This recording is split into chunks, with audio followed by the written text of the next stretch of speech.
Hello प्यारे दोस्तों, कैसे हैं आप लोग। आशा करते हैं अच्छे होंगे।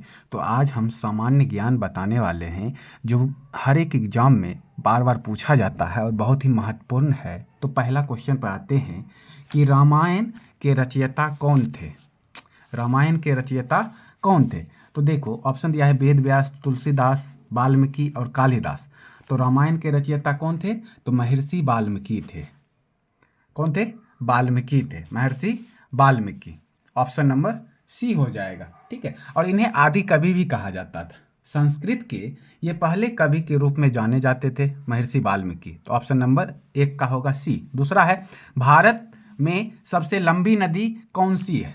भारत में सबसे लंबी नदी कौन सी है। तो आप याद रखिएगा, भारत की सबसे लंबी नदी गंगा नदी है और इसकी लंबाई कितना होता है। तो 2525 किलोमीटर, 2525 किलोमीटर लगभग इसकी लंबाई है। और ये भारत में कहाँ, उत्तराखंड। उत्तराखंड के गंगोत्री जो ग्लेशियर है उससे निकलती है और बंगाल की खाड़ी में जाके क्या होती है, मिल जाती है।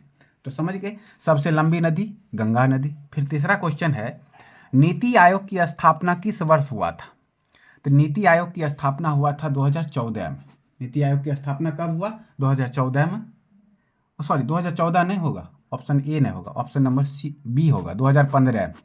नीति आयोग की स्थापना 2015 में हुआ था, 1 जनवरी 2015 को हुआ था। और इसका जो पूर्ण रूप क्या होता है, नीति आयोग का मतलब होता है national institution for transforming India. ठीक है। तो नीति आयोग के अध्यक्ष कौन होते हैं, प्रधानमंत्री होते हैं। और नरेंद्र मोदी द्वारा इसका शुभारंभ किया गया था। ठीक है। तो इसके अध्यक्ष कौन होते हैं, प्रधानमंत्री होते हैं। तो ऑप्शन नंबर बी हो जाएगा। फिर तीसरा क्वेश्चन है कि भारत का सबसे बड़ा बंदरगाह कौन सा है। भारत का सबसे बड़ा बंदरगाह है Mumbai port. Option number C हो जाएगा। अब देखो मुंबई पोर्ट जो है ना, ये जवाहरलाल नेहरू पोर्ट भी इसका नाम है, जवाहरलाल नेहरू पोर्ट, जिसे हम क्या बोलते हैं, नेवा शोभा, नेवा शोभा कहते हैं। और ये सबसे बड़ा बंदरगाह है भारत का। पांचवा क्वेश्चन है, सत्यमेव जयते कहाँ से लिया गया है। सत्यमेव जयते जो है ना, उपनिषद से लिया गया। ऑप्शन नंबर बी हो जाएगा। कौन से उपनिषद से, तो मुंडक उपनिषद से। किससे, जो प्राचीन धर्म ग्रंथ था ना मुंडक उपनिषद, उससे लिया गया है हमारा सत्यमेव जयते। इसका अर्थ क्या होता है, सत्यमेव जयते का अर्थ होता है कि सत्य ही जीतता है, सत्य ही जीतता है। और इसे भारत सरकार ने 26 जनवरी 1950 को अपनाया था। ठीक है। तो पांचवा का ऑप्शन नंबर बी हो जाएगा।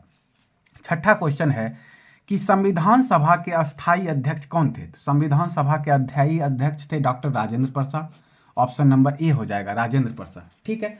अस्थायी अध्यक्ष थे और इनको 11 दिसंबर 1946 को, समझ गए, 11 दिसंबर 1946 को संविधान सभा के अस्थायी अध्यक्ष के रूप में चुना गया था, सबके सम्मति से। और अस्थाई अस्थाई पूछ देगा तो अस्थाई थे डॉक्टर सच्चिदानंद सिन्हा। अस्थाई अध्यक्ष कौन थे, डॉक्टर सच्चिदानंद सिन्हा थे। इनको 9 दिसंबर 1946 को नियुक्त किया गया था।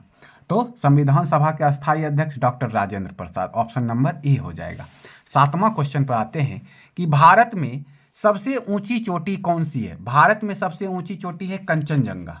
कौन सी है, तो भारत में सबसे ऊंची चोटी कंचनजंगा है। और कंचनजंगा की ऊंचाई कितना है, तो पूछ देगा तो 8586 मीटर, 8586 मीटर। अगर फीट में पूछ दिया तो 28,169 फीट है इसकी ऊंचाई। और यह सिक्किम राज्य में भारत नेपाल की सीमा पर स्थित है, भारत नेपाल की सीमा पर स्थित है कंचनजंगा। तो 7 का ऑप्शन नंबर सी होगा। फिर आठवां हो, पंचायती राज व्यवस्था पहली बार भारत में किस राज्य में लागू किया गया था। तो पंचायती राज व्यवस्था भारत में सबसे पहले राजस्थान राज्य में। कौन सा, राजस्थान। ऑप्शन नंबर ए होगा। राजस्थान में लागू किया गया था कब, 2 अक्टूबर 1959 को। और कौन से जिले, नागौर जिले में इसका उद्घाटन हुआ था। और उस समय जो प्रधानमंत्री थे ना, जवाहरलाल नेहरू थे, जवाहरलाल नेहरू थे।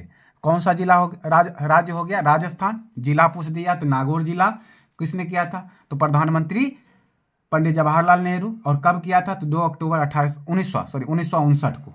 उस समय प्रधानमंत्री वही थे।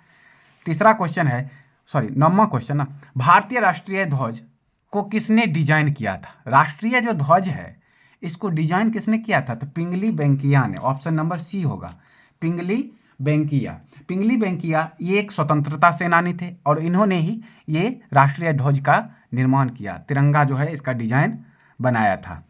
10वां क्वेश्चन है, भारतीय रुपये का प्रतीक चिन्ह किसने डिजाइन किया था? तो भारतीय रुपये में जो प्रतीक चिन्ह है ना, आर है, कैपिटल आर है, ठीक है, तो रॉ जो है ये तो देवनागरी लिपि में, किसमें? देवनागरी लिपि में है, लेकिन ये जो कैपिटल आर है ये रोमन अक्षर में है। ये किसमें है? रोमन अक्षर में। तो इसको कहता है भारतीय रुपये का डिजाइन, तो इसको किया था डी उदय कुमार। डी उदय कुमार ने किया था और ये भारत सरकार ने इसे 15 जुलाई 2010 को इसे अपनाया था, इसे अपनाया था, तो याद रखना है। फिर 11वां नंबर क्वेश्चन है कि संविधान के किस अनुच्छेद के तहत राष्ट्रपति आपातकाल की घोषणा कर सकता है? तो संविधान के अनुच्छेद 352 के तहत, 352 के तहत जो है राष्ट्रपति आपातकाल की घोषणा कर सकता है। 11 का ऑप्शन नंबर क्या हो जाएगा? ए हो जाएगा। जब बात भारत की सुरक्षा की हो या उसके हिस्से को, समझ गए, भारत में किसी हिस्से में मान लेते हैं युद्ध हो रहा है, बाहरी आक्रमण हो रहा है या देश को खतरा है, तो राष्ट्रपति क्या कर सकता है? आपातकाल लगा सकता है अनुच्छेद 352 के तहत, आर्टिकल 352। फिर 12वां नंबर क्वेश्चन है कि दक्षिण गंगा किस नदी को कहा जाता है? तो दक्षिण गंगा जो है ये गोदावरी नदी को कहा जाता है, ऑप्शन नंबर बी हो जाएगा। गोदावरी नदी ये जो है प्रायद्वीपीय भारत यानी कि दक्षिण भारत की सबसे लंबी नदी है और इसकी जो लंबाई है ना 1465 मीटर, 1465 किलोमीटर, मीटर थोड़ी किलोमीटर, और यह आकार में क्या है? गंगा के समान है, इसलिए इसको क्या बोलते हैं? दक्षिण गंगा कहा गया, समझ गए। और इसकी जो महत्वपूर्ण भूमिका है और इसके कारण ये दक्षिण गंगा या इसको बिर्ध गंगा, दक्षिण गंगा भी कहेंगे या बिर्ध गंगा कहेंगे, और गंगा के बाद यह भारत की दूसरी सबसे लंबी नदी है। पहला तो गंगा नदी, दूसरा गोदावरी नदी, तो याद रखना आपको। 12 का ऑप्शन नंबर क्या हो जाएगा? बी। अब क्वेश्चन नंबर 13 पर आते हैं। 13 क्वेश्चन नंबर है 13वां कि भारत में कुल कितने उच्च न्यायालय है? तो भारत में कुल 25 उच्च न्यायालय है। कितने हैं? 25, ऑप्शन नंबर सी हो जाएगा। फिर 14 नंबर क्वेश्चन पर आते हैं कि भारत में मेट्रो रेल सबसे पहले किस शहर में शुरू किया गया था? तो मेट्रो रेल सबसे पहले जो शुरू किया गया था ना, कलकत्ता में, ऑप्शन नंबर सी हो जाएगा। कलकत्ता में शुरू किया गया था और कब? 24 अक्टूबर 1984 को शुरू किया गया था और उस समय जो प्रधानमंत्री थी इंदिरा गांधी थी। कौन थी? इंदिरा गांधी। तो 14 का ऑप्शन नंबर सी हो जाएगा। फिर 15 नंबर क्वेश्चन है कि भारत के पहले गृह मंत्री कौन थे? तो भारत के पहले गृह मंत्री सरदार वल्लभ भाई पटेल थे। इन्हें लौह पुरुष भी कहा जाता है और ये जो हैं भारत के दूसरे उप प्रधानमंत्री भी थे। कौन थे? उप प्रधानमंत्री भी थे, तो याद रखना है। और इनका कार्यकाल कब तक था? तो इनका जो कार्यकाल था 15 अगस्त 1947 यानी जब देश आज़ाद हुआ था, उसके बाद 15 दिसंबर 1950 तक ये क्या रहे थे? भारत के गृह मंत्री के रूप में कार्य किए थे। 16 नंबर क्वेश्चन है कि संविधान का अनुच्छेद 370 किससे संबंधित है? तो अनुच्छेद जो 370 है ना, ये जम्मू और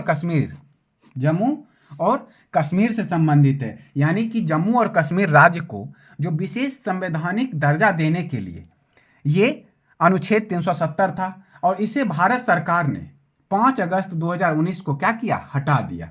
ठीक है, याद रखना है। तो 16 का ऑप्शन नंबर क्या हो जाएगा? ए। अनुच्छेद 370 जम्मू और कश्मीर से संबंधित है। 17 नंबर क्वेश्चन है कि भारत का डाक टिकट किस वर्ष जारी किया गया था? तो भारत का डाक टिकट जो है ना, क्वेश्चन नंबर कितना? 17। तो 17 का 1852 में कब किया गया था? 1852 में जारी किया गया था। ठीक है, तो आपको याद रखना है 1 जुलाई 1852 को जो सिंध डाक के रूप में यानी सिंध जिले में जारी किया गया था, तो ये भी याद रखना है। भारत का पहला डाक टिकट कब जारी किया गया था? 1852 यानी 1 जुलाई 1852 को सिंध डाक टिकट के रूप में सिंध जिले में जारी किया गया था। 18 नंबर क्वेश्चन है कि दिल्ली के लाल किला का निर्माण किसने करवाया? तो दिल्ली के लाल किला का निर्माण शाहजहां ने करवाया था। किसने करवाया था? शाहजहां ने। मुगल बादशाह जो शाहजहां था, उन्होंने 12 मई 1638 को अपनी जो राजधानी था ना, आगरा से दिल्ली स्थानांतरित किया था। उसके बाद इस किले का निर्माण कराया था और इस किले का निर्माण कब पूरा हो गया था? 1648 में। 1638 में प्रारंभ किया बनाना और 1648 में ये बनकर तैयार हो गया था लाल किला। किसने किया था इसका निर्माण? शाहजहां ने। ऑप्शन नंबर बी होगा 18 का। फिर 19 नंबर क्वेश्चन पर आते हैं कि प्रथम विश्व युद्ध कब हुआ था। तो प्रथम विश्व युद्ध जो हुआ था ये हुआ था 1914 से 18। 1914 से 18, 28 जुलाई 1914 से लेकर 11 नवंबर 1918 तक ये चला था प्रथम विश्व युद्ध। 20वां नंबर क्वेश्चन है कि जय जवान जय किसान का नारा किसने दिया था। तो ये दिए थे लाल बहादुर शास्त्री जी ने। किसने? 20 का हो जाएगा ऑप्शन नंबर सी, लाल बहादुर शास्त्री।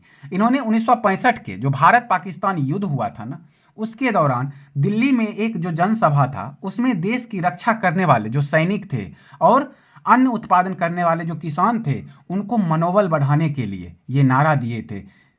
और ये भारत के दूसरे प्रधानमंत्री भी थे लाल बहादुर शास्त्री, याद रखना। तो जय जवान जय किसान का नारा लाल बहादुर शास्त्री ने दिया था। फिर 21 नंबर क्वेश्चन है कि भारत का पहला उपग्रह कौन सा था। तो भारत का पहला उपग्रह था आर्यभट्ट। क्या था? आर्यभट्ट। ऑप्शन नंबर सी हो जाएगा। और आर्यभट्ट यानी कि प्रसिद्ध भारतीय खगोल शास्त्री जो थे आर्यभट्ट, उनके नाम पर रखा गया था। और इसे इसरो जो भारतीय अंतरिक्ष अनुसंधान संगठन है उसने विकसित किया था। और 19 अप्रैल 1975 को ये रूस के द्वारा प्रक्षेपित किया गया था। समझ गए? आर्यभट्ट। तो याद रखना है पहला उपग्रह कौन सा था? आर्यभट्ट था। 22वां नंबर क्वेश्चन है कि चंद्रगुप्त मौर्य का संबंध किस वंश से था। जो चंद्रगुप्त मौर्य का संबंध था मौर्य वंश से। ऑप्शन नंबर बी होगा। ऑप्शन नंबर बी हो जाएगा इसका, मौर्य वंश से था। 23 नंबर क्वेश्चन है कि भारतीय राष्ट्रीय कांग्रेस की स्थापना कब हुआ। तो भारतीय राष्ट्रीय कांग्रेस की स्थापना हुआ था 1885। 28 दिसंबर 1885 को भारतीय राष्ट्रीय कांग्रेस की स्थापना हुआ था। 24 नंबर क्वेश्चन, लास्ट क्वेश्चन है कि पृथ्वी दिवस कब मनाया जाता है। तो पृथ्वी दिवस मनाया जाता है 22 अप्रैल को। 22 अप्रैल को पृथ्वी दिवस मनाते हैं। और इसको पहली बार मनाया गया था 1970 में। कब मनाया गया था? 1970 में। तो ये सभी जितने आपको ऑब्जेक्टिव बताए हैं ये सभी बहुत ही महत्वपूर्ण हैं। आप लोग हमेशा इसको रिवीजन करते रहिए और कई एग्जाम में ये पूछा गया है और पूछा भी जाएगा आगे चल के। तो आप लोग को अगर ये वीडियो अच्छा लगा हो तो लाइक करें, कमेंट करें और शेयर करें। बहुत बहुत धन्यवाद।